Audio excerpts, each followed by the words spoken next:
Narito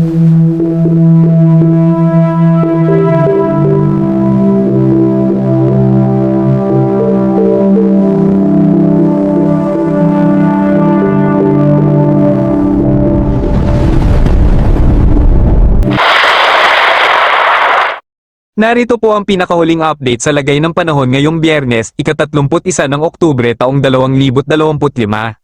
Patuloy pa rin ang pag-iral ng iba't ibang weather system sa ating bansa. Sa kasalukuyan, mayroon tayong 4 na weather system na nakakaapekto sa ating bansa na makikita sa pinakahuling satellite image. Mayroon tayong low pressure area na mino-monitor sa loob at labas ng ating bansa. Kaya naman, pinaghahanda natin ang ating mga kababayan sa posibleng paglakas ng LPA na ating mino-monitor na huling namataan sa silangang bahagi ng Mindanao at posibleng maging isang malakas na bagyo. Ito ay nasa layong 1,778 kilometro silangan-timog silangan ng Mindanao.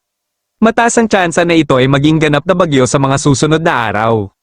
Base sa pinakahuling tropical cyclone threat potential na inilabas ng PAGASA noong ika-30 ng Oktubre taong 2025, may 3 tropical cyclone ang posibleng mabuo sa loob at labas ng Philippine Area of Responsibility. Ang LPA na nasa silangang bahagi ng Mindanao na may kulay pula ay nangangahulugang mas mataas ang tsansa na mabuo at tumawid sa ating bansa. Mayroon din tayong mino-monitor na isa pang LPA sa bahagi naman ng Palawan na siyang magdudulot ng mga pag-ulan ngayong araw.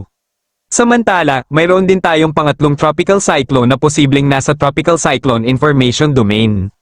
Kaya naman, paghandaan natin ang mga posibleng mangyari. Pagsapit naman ng ika-6 ng Nobyembre hanggang 12, makikita natin ang isang bagong senaryo. Ang may mataas na potensyal na maging ganap na bagyo na may kulay pula ay tatawid sa ating bansa at kikilos pa Hilaga-Kanluran. Sa panahong ito, hindi na natin makikita ang LPA na nasa Palawan, ngunit ang kasunod nito na may kulay pula ay papasok na rin sa ating PAR. Kaya, may mga tropical cyclone tayong posibleng mabuo sa mga susunod pang mga araw base sa inilabas ng PAGASA na tropical cyclone threat potential. Kung ating susuriin, makikita natin na mayroon tayong 2 LPA na matatagpuan sa Palawan at silangang bahagi ng Mindanao na tinutukoy sa tropical cyclone threat potential na inilabas ng PAGASA. Dahil dito, silipin natin ang posibleng daanan ng LPA sa silangang bahagi ng Mindanao na may mataas na tsansa na maging ganap na bagyo. Base sa ibang ulat panahon, posibleng maging isang super typhoon ito sa Nobyembre. Sa mga susunod na oras o araw, makikita natin ang kanyang paglakas at posibleng lumapit ito sa silangang bahagi ng Visayas at Mindanao. Posible ring maglandfall ito sa Surigao del Norte at Dinagat Islands at kabilang ang mga malapit na lugar na siyang maaapektuhan. Base sa monitoring, posibleng umabot sa typhoon category ang bagong bagyo at hindi natin inaalis ang posibilidad na maging super typhoon ito. Ngunit maaari pa itong magbago. Hindi natin masabi ang eksaktong lokasyon na posibleng paglandfall ng bagyo dahil ito ay pagtaya lamang base sa ating mino-monitor ng mga posibleng galaw sa mga susunod na araw. Kaya ang aming team ay nagpapabot na maging alerto at updated sa mga bagong ulat panahon na aming ilalabas. Para maging updated sa mga bagong ulat panahon, mag-subscribe sa aming YouTube at huwag kaligtaan mag-share at mag-subscribe para ma-notify po kayo sa latest update. Samantala, dahil sa mayroon tayong LPA sa silangang bahagi ng Palawan na tatawid din ng kalupaan ng Palawan, may nakataas po tayong babala sa malalakas na pag-ulan na maaari nating maranasan ngayong araw sa area ng Palawan, na kung saan 50 hanggang 100 mm na pag-ulan ang maaaring maranasan ng ating mga kababayan sa Palawan area. Kaya naman, lubos natin pinaghahanda sa mga biglaang buhos ng pag-ulan na maaaring magpabaha sa mga mababang lugar at pagguho ng lupa sa mga mabundok na lugar. Kaya sa mga nagtatanong kung mayroon na ba tayong bagyo, sa ngayon wala pa tayong bagyo na mino-monitor, ngunit mayroon tayong LPA na mino-monitor, sa kasalukuyan na may mataas na tsansa na maging bagyo sa mga susunod na mga araw. Kaya patuloy po ang inyong pagmomonitor sa aming ilalabas na bagong ulat panahon dahil ang panahon anumang oras maaaring magbago kaya manatiling maging alerto at updated. Dahil sa patuloy ng pag-iral ng hanging easterlies at hanging amihan at pagsasalubong nito na lumikha naman ng Shiarli na siyang nakakaapekto sa ating bansa. Lagay ng panahon sa Luzon. Dahil sa epekto ng low pressure area malapit sa Palawan, ang Southern Luzon, partikular ang Oriental Mindoro, Occidental Mindoro, at buong Palawan, ay makakaranas ng maulap na papawirin na may kalat-kalat na pag-ulan. Pinapayuhan ng mga residente na mag-ingat sa katamtaman hanggang sa malakas na pag-ulan na maaaring maranasan dahil sa LPA. Samantala, ang nalalabing bahagi ng Luzon ay apektado pa rin ng mainit na temperatura mula sa Pacific Ocean na tinatawag na hanging easterlies.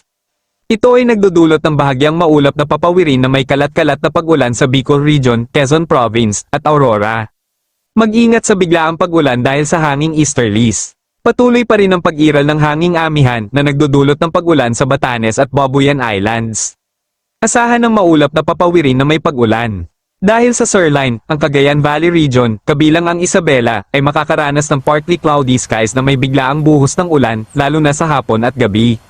Ang Sirline, o ang banggaan ng hanging amihan at hanging easterlies, ay nagdudulot ng thunderstorms na nagpapaulan sa lugar. Sa nalalabing bahagi ng Luzon, tulad ng Lawag, Baguio, at Metro Manila, asahan ng fair weather sa umaga, ngunit mas mataas ang posibilidad ng thunderstorms sa hapon at gabi na magdudulot ng maulap na papawirin na may kalat-kalat na pag-ulan. Agwat ng temperatura sa Luzon. Lawag, 25 hanggang 32 degrees Celsius. Tuguegarao, 24 hanggang 31 degrees Celsius. Legazpi, 26 hanggang 31 degrees Celsius. Baguio, 18 hanggang 24 degrees Celsius. Metro Manila, 25 hanggang 32 degrees Celsius. Tagaytay, 23 hanggang 28 degrees Celsius. Lagay ng panahon sa Visayas at Mindanao. Dahil sa dalawang LPA na minomonitor, asahan ng thunderstorms at pag-ulan sa buong Visayas at Mindanao. Magiging maulap ang papawirin at may pag-ulan. Pinapayuhan ng mga residente na maging alerto sa katamtaman hanggang sa malakas na pag-ulan dahil sa LPA malapit sa Palawan at silangang bahagi ng Mindanao. Ang mga lugar tulad ng Antique, Aklan, Capiz, Iloilo, Guimaras, Negros Occidental, Negros Oriental, Cebu, Bohol, Leyte, Northern Samar, Eastern Samar, at Samar ay pinag-iingat sa posibleng pagbaha sa mga mabababang lugar. Agwat ng temperatura sa Visayas. Tacloban, 24 hanggang 30 degrees Celsius. Iloilo, 25 hanggang 30 degrees Celsius. Cebu, 25 hanggang 30 degrees Celsius. Puerto Princesa, 25 hanggang 30 degrees Celsius. Lagay ng panahon sa Mindanao. Sa buong Mindanao, asahan ng maulap hanggang sa makulimlim na papawirin at pag-ulan dahil sa LPA.